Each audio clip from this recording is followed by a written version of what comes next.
نحمدہ ونصلی علی رسولہ الکریم اما بعد فاعوذ باللہ من الشیطان الرجیم بسم اللہ الرحمن الرحیم فذکر ان نفعت الذکریٰ، نصیحت کرنا یہ مومنوں کو نفع دیتا ہے، اسی وجہ سے حکم ہے کہ آپ لوگوں کو نصیحت کریں۔ بس ایک دفعہ بتا دینا چاہیے، آگے کوئی آپ کی بات مانتا ہے یا نہیں مانتا، یعنی آپ اس پہ داروغے مسلط نہیں ہیں کہ آپ نے زبردستی اپنی بات اس سے منوانی ہے، ایسا نہیں ہے۔ تو لیکن بات یہ ہے کہ بار بار نصیحت کرتے رہنا چاہیے۔ فَإِنَّ الذِّكْرَىٰ تَنفَعُ الْمُؤْمِنِينَ، جو نصیحت ہے یہ مومنوں کا نفع دیتی ہے۔ بعض کو یہ ہوتا ہے کہ والدین اپنے بچے کو کسی کام سے منع کرتے ہیں، وہ بچہ اس کام سے باز نہیں آتا تو ماں باپ اس بچے کو نصیحت کرنا چھوڑ دیتے، وہ کہتے ہیں کہ اب جو مرضی تو کرتا ہے تو کرتا رہے، ہم نے آپ کو منع نہیں کرنا۔ تو بات یہ ہے کہ اتنی جلدی انسان کو گھبرا نہیں جانا چاہیے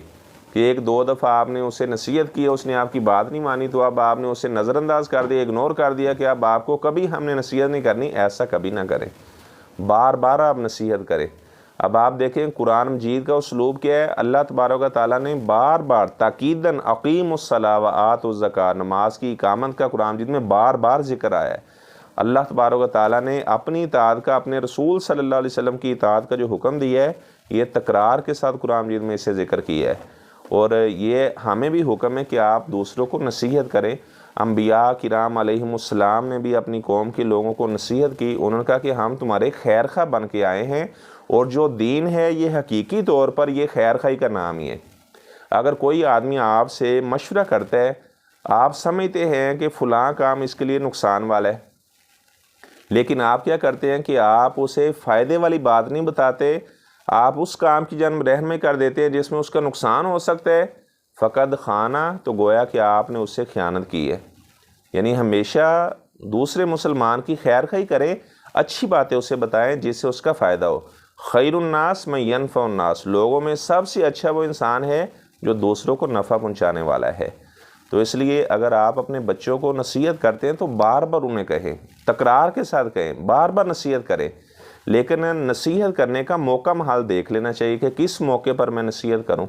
اگر کوئی آدمی مصروف ہے، اپنے کام میں مشغول ہے، اور آپ اسے اس وقت نصیحت کرنے لگ جائیں تو ظاہری بات ہے وہ آپ کی نصیحت کو ایکسیپٹ نہیں کرے گا۔ یعنی نصیحت کا موقع دیکھ لیا جائے۔ مثال کے طور پر آپ بچوں کو آؤٹنگ پہ لے کر جا رہے ہیں، سیر کے لیے، تفریح کے لیے لے کر جا رہے ہیں، تو اس وقت بچے آپ کی بات کو بڑا توجہ سے سن رہے ہوتے ہیں، اس وقت آپ بچوں کو نصیحت کریں۔ جب رات کو سونے کا وقت ہوتا ہے تو اس وقت بھی بچے آپ کی بات بڑی توجہ سے سن رہے ہوتے ہیں، اس وقت آپ اپنے بچوں کو نصیحت کریں۔ تو خیر آپ صلی اللہ علیہ وسلم کا بھی یہ طریقہ مبارک تھا کہ آپ صلی اللہ علیہ وسلم بھی اپنے اصحاب کو نصیحت کیا کرتے تھے، جیسا کہ روایت میں موجود ہے کہ ایک صحابی آپ صلی اللہ علیہ وسلم کے پاس آئے، حضرت حکیم بن حزام رضی اللہ تعالیٰ عنہ، آپ صلی اللہ علیہ وسلم سے مال کا انہوں نے مطالبہ کیا، آپ صلی اللہ علیہ وسلم نے انہیں مال دے دیا۔ دوبارہ پھر وہ کسی دن آئے، انہوں نے مال کا مطالبہ کیا، آپ نے پھر انہیں مال دے دیا۔ تیسری بار آئے تو آپ صلی اللہ علیہ وسلم نے فرمایا، اے حکیم بن حزام، یہ جو مال ہے اگر یہ مانگ کر لیا جائے تو اس میں برکت نہیں ہوتی، اگر آپ سوال نہیں کرتے، آپ کو کوئی تحفہ مال وہ دے دیتا ہے تو آپ کے مال میں بڑی برکت ہوگی۔ تو حکیم بن حزام رضی اللہ تعالیٰ عنہ کو آپ صلی اللہ علیہ وسلم نے فرمایا، حکیم کبھی مانگنے والوں میں سے نہ بننا، دینے والوں میں سے بننا۔ آپ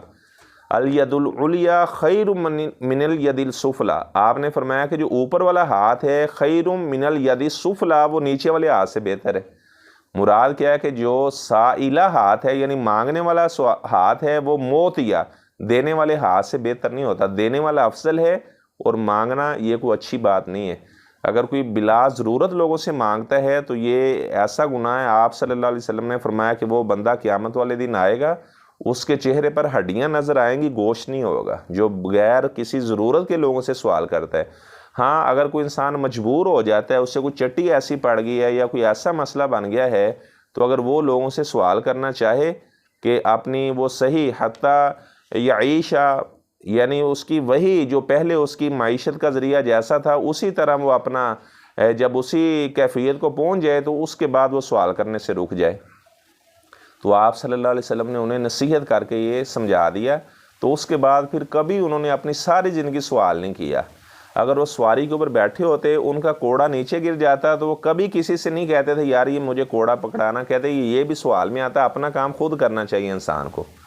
اور حضرت ابو بکر رضی اللہ تعالیٰ عنہ ان کو تحائف دینے کی کوشش کرتے تو انہوں نے کبھی بھی ان سے تحائف نہ لیے، کیونکہ آپ صلی اللہ علیہ وسلم کی بات انہوں نے نصیحت کے طور پر اسے بس ذہن میں بٹھا لیا کہ لوگوں سے اب سوال نہیں کرنا۔ تو ایسے حضرت عمر رضی اللہ تعالیٰ عنہ وہ بھی انہیں مال دینے کی کوشش کرتے تو حضرت حکیم بن حزام رضی اللہ تعالیٰ عنہ وہ انکار کر دیا کرتے تھے۔ تو حضرت عمر رضی اللہ تعالیٰ عنہ یعنی انہوں نے سمجھایا بھی کہ اگر مانگ کر لیا جائے تو اس میں برکت نہیں ہوتی، لیکن اگر کوئی آدمی آپ کو تحفتاً دے رہا ہے تو اسے آپ ایکسیپٹ کر لیں، اس میں برکت ہوگی۔ تو خیر آپ صلی اللہ علیہ وسلم کا بھی یہ طریقہ مبارک تھا کہ آپ بھی نصیحت کیا کرتے تھے، جیسا کہ آپ صلی اللہ علیہ وسلم نے حضرت عبداللہ بن عمر رضی اللہ تعالیٰ عنہ کو نصیحت کی۔ آپ نے فرمایا کن فی دنیا کاننا کا غریب او عابر السبیل، دنیا میں ایسے زندگی بسر کرو جیسے آپ ایک اجنبی ہیں اور آپ راستہ کراس کرنے والے ہیں۔ اور آپ جانتے ہیں جو راستہ کراس کرتا ہے وہ بڑی احتیاط سے دائیں بائیں جانب دیکھ کر اپنا سڑک پار کر لیتا ہے، سڑک کے درمیان میں بیٹھ کر وہ دل نہیں لگا لیتا کہ اب میں نے ادھر ہی بیٹھ جانا ہے، اس سڑک کے درمیان کو اپنا وہ دائمی ٹھکانہ سمجھ لے، ایسا کوئی عقل مند نہیں کرتا۔ اور مراد کیا ہے کہ آپ نے ایک راستہ کراس کرنے والے کی طرح زندگی بسر کرنی ہے۔ مراد یہ ہے کہ دائیں بائیں جانب دیکھیں کہ آپ کہیں گناہ والا کام تو نہیں کر رہے۔ جیسے انسان دیکھتا ہے دائیں جانب دیکھتا ہے بائیں جانب دیکھتا ہے کوئی گاڑی کی مجھے کوئی ٹکر نہ مار دے، تو ایسے گناہ والے کام جو انسان کی ظاہری بات ہے، جو انسان بھی کوئی بھی گناہ والا کام کرتا ہے تو اپنی وہ صحت کو تباہ و برباد کر رہا ہے۔ اگر کوئی آدمی نماز پڑھتا ہے، اللہ تعالیٰ کی اطاعت فرما برداری کرتا ہے، ایک تو اللہ کا حکم مان رہا ہے اور دوسرا اس میں ہماری سوچ کے اندر بھی نہیں آ سکتا کہ اپنا اس میں کتنے ہمارے فائدے ہیں۔ کیونکہ ایک کنٹریز کے اندر یعنی ہم نے دیکھا بعض یورپین کنٹریز کے اندر کہ لوگوں کو انہوں نے سجدے والی کیفیت میں رکھا ہوا ہے، ہسپتال کے اندر مریضوں کو وہ کہتے ہیں جی پیٹ کا ایک ایسا مرض ہے اس کا علاج ہی ہے کہ اسے اس کیفیت میں رکھا جائے، اور مسلمان وہ سجدے کرتے ہیں اور اللہ تبارک و تعالیٰ نے ایسی بیماریوں سے انہیں محفوظ رکھا ہوا ہے۔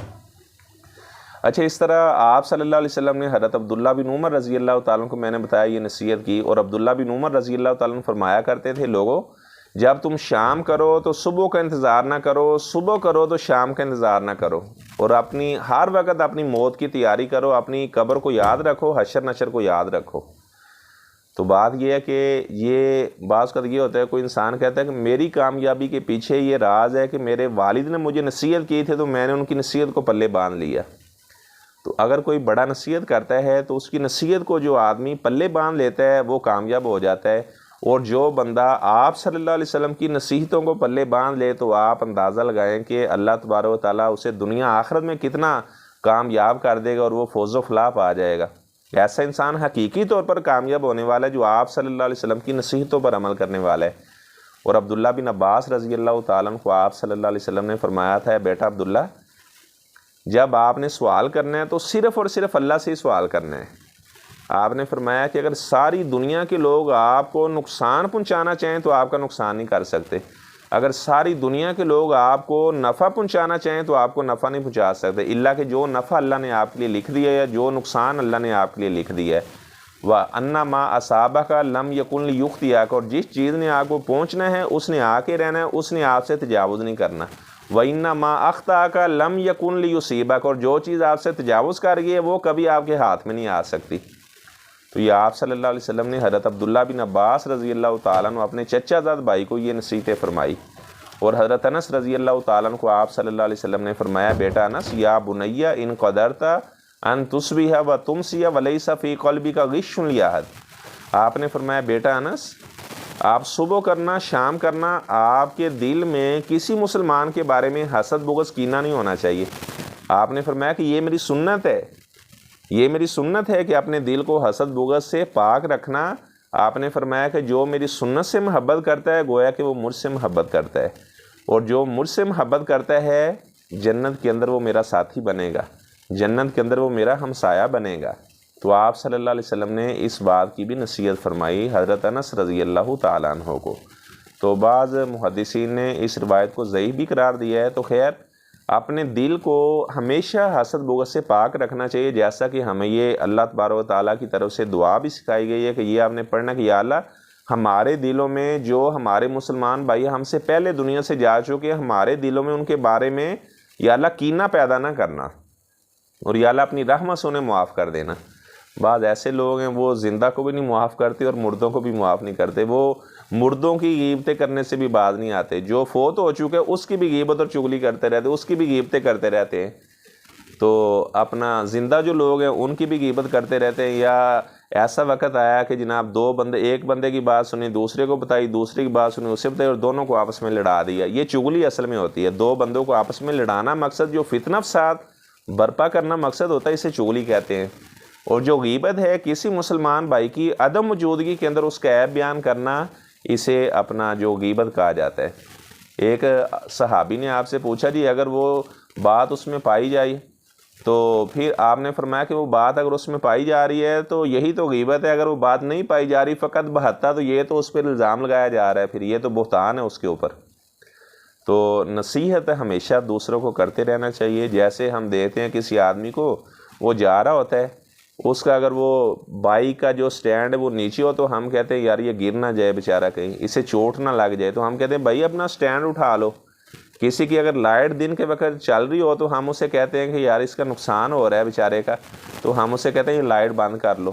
اگر ہم دنیاوی معاملات کے بارے میں کسی کے بارے میں اتنی فکر کرتے ہیں، تو اخروی معاملات کے بارے میں بھی ہمیں یہ پریشانی ہونی چاہیے کہ یار ہمارا بھائی وہ کسی غلط کام پہ لگا ہوا، ہم اسے نصیحت کر دیں، ہم اسے سمجھا دیں تاکہ وہ غلط کام سے رک جائے اور وہ اچھے کام کرنے لگ جائے۔ اگر آپ کسی کو نظر انداز کر دیتے ہیں، نصیحت نہیں کرتے، تو گویا کہ آپ اس سے خیانت کر رہے ہیں۔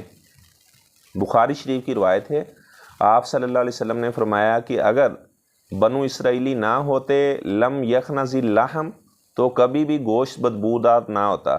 یعنی انہیں منع کیا گیا تھا کہ آپ نے گوشت کو سٹاک نہیں کرنا، جو اللہ تبارک و تعالیٰ کی طرف سے ان کے لیے رزق آتا تھا، لیکن انہوں نے گوشت کو سٹاک کرنا شروع کر دیا، ذخیرہ کرنا شروع کر دیا، تو اس وجہ سے گوشت بدبودار ہونا شروع ہو گیا۔ ادروائز اگر گوشت کئی سال بھی پڑا رہتا، فریزر وغیرہ نہ بھی ہم استعمال کرتے، تو پھر بھی اس میں بدبو نہیں پیدا ہونی تھی۔ اور آپ صلی اللہ علیہ وسلم نے فرمایا کہ اگر حضرت حوا علیہ السلام نہ ہوتی لم تخن، آپ نے فرمایا کہ کوئی عورت کبھی بھی اپنے شوہر سے خیانت نہ کرتی۔ اس میں علامہ ابن اسیر رحمہ اللہ نے لکھا ہے کہ حضرت حوا علیہ السلام کی خیانت کی جو نسبت ان کی طرف کی گئی ہے، اس کا کیا مطلب ہے؟ فرماتے ہیں کہ جب حضرت آدم علیہ السلام نے اس درخت کے پاس جانے کا ارادہ کیا، جب ابلیس نے قسمیں کھا کر انہیں کہا وَقَاسَمَهُمَا إِنِّي لَكُمَا لَمِنَ النَّاصِحِينَ، قسمیں کھا کر کہنے لگا کہ میں تمہارا بڑا خیر خواہ ہوں۔ یعنی بعض اوقات ایسے بہروپی ہوتے ہیں جو خیر خواہی کے روپ کے اندر آپ سے چیٹنگ کرتے ہیں، آپ کو دھوکہ دیتے ہیں، تو ابلیس نے بھی ایسا ہی کام کیا۔ تو فَضَلَّاهُمَا بِغُرُورٍ، دھوکے کے ساتھ درخت کی جانب ان کی رہنمائی کر دی کہ آپ ہمیشہ کے لیے یہاں پہ رہنے والے بن جائیں گے۔ تو خیر جب آدم علیہ السلام نے درخت کے پاس جانے کا ارادہ کیا، تو حضرت حوا علیہ السلام نے انہیں منع نہ کیا، تو ابن اسیر رحمہ اللہ لکھتے ہیں یہ منع نہ کرنا ہی یہ ان کی خیانت تھا۔ اور اسی وجہ سے آپ صلی اللہ علیہ وسلم نے فرمایا کہ اگر حوا علیہ السلام نہ ہوتی تو کوئی بھی عورت کبھی اپنے شوہر سے خیانت نہ کرتی۔ تو مراد کیا اس حدیث سے کیا پتہ چلا کہ اگر کوئی ایسا کام کوئی بندہ کر رہا ہے جسے آپ سمجھتے ہیں کہ یہ کام درست نہیں ہے، اسے منع کر دینا چاہیے۔ اگر آپ منع نہیں کر رہے تو آپ اس سے خیانت کر رہے ہیں۔ تو اللہ تبارک و تعالیٰ سے میں دعا کرتا ہوں اللہ تبارک و تعالیٰ ہمیں اس طرح دوسروں کو نصیحت کرنے کی توفیق عطا فرمائے، اور یعنی انسان خود بھی اپنے آپ کو بھی نصیحت کرتا رہے۔ رات کو جب سونے لگیں تو اپنا محاسبہ کیا کریں کہ آج میں نے کتنے نیک اعمال کیے ہیں، آج میں نے قرآن مجید کی کتنی تلاوت کی ہے، کیا آج میں نے آپ صلی اللہ علیہ وسلم کی جو احادیث ہیں ان میں سے 1 2 3 4 5 6 حدیث پڑھی ہیں یا نہیں پڑھی، اپنا محاسبہ انسان کو کرنا چاہیے۔ تو اللہ تبارک و تعالیٰ سے میں دعا کرتا ہوں جو باتیں میں نے بیان کی ہیں، آپ نے سنی ہیں، اللہ تبارک و تعالیٰ نے ساری باتوں پر ہمیں عمل پیرا ہونے کی توفیق عطا فرمائے۔ اور آپ جانتے ہیں قرآن مجید میں ایک سورہ لقمان ہے، لقمان حکیم نے اپنے بیٹے کو نصیحتیں کی تھی کہ سب سے پہلی نصیحت انہوں نے کیا کی، یا بنیا، اے میرے پیارے بیٹا جان۔ اگر باپ اپنے بیٹے کو پیارا بیٹا جان کہہ کر بلائے گا تو بیٹے کی طرف سے بھی اسی طرح کے الفاظ سننے کو ملیں گے، لیکن اگر باپ اپنے بیٹے کو گالی نکال کر بلائے گا تو ظاہری بات ہے بیٹا بھی پھر اسی طرح ہی اپنے باپ کو مخاطب کرے گا۔ تو لقمان حکیم نے کہا میرے پیارے بیٹا جان لا تشرک باللہ، کبھی بھی اللہ کی ذات اور صفات میں شرک نہ کرنا۔ ان شرک لظلم عظیم، کیونکہ شرک کرنا یہ بہت بڑا ظلم ہے، یعنی حق کسی کے ہم کسی اور کو دے دیتے ہیں۔ جانور اللہ کے نام کا ذبح کرنا چاہیے تھا، ہم نے غیر اللہ کے نام پر ذبح کر دیا، ان کا قرب لینے کے لیے اپنی طرف سے ہی کسی کو حلال بنا دیا، کسی کو حرام بنا دیا۔ تو یہ اللہ تعالیٰ کا بڑا احسان ہے۔ اگر آپ شرک نہیں کر رہے، اللہ تعالیٰ کی ذات صفات میں آپ شرک نہیں کر رہے، اللہ کا شکریہ ادا کیا کریں، روزانہ 2 شکرانے کے نفل ادا کریں کہ یا اللہ میں شرک نہیں کرنے والا۔ حضرت یوسف علیہ السلام نے بھی کہا تھا کہ اللہ کا بہت بڑا احسان ہے کہ ہم شرک نہیں کرنے والے۔ تو یہ اللہ تعالیٰ کا ہمارے اوپر بہت بڑا احسان ہے کہ ہماری پیشانی صرف اللہ کے سامنے جھکتی ہے، اللہ کے علاوہ کسی اور کے سامنے نہیں جھکتی۔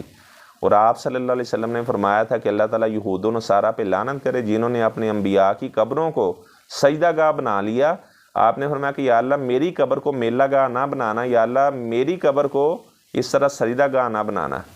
تو اللہ تبارک و تعالیٰ سے میں دعا کرتا ہوں جو باتیں میں نے بیان کی، اللہ تعالیٰ ہمیں ان ساری باتوں پر عمل پیرا ہو کر دوسروں کو بھی بتانے کی توفیق عطا فرمائے۔ وآخر دعوانا ان الحمد للہ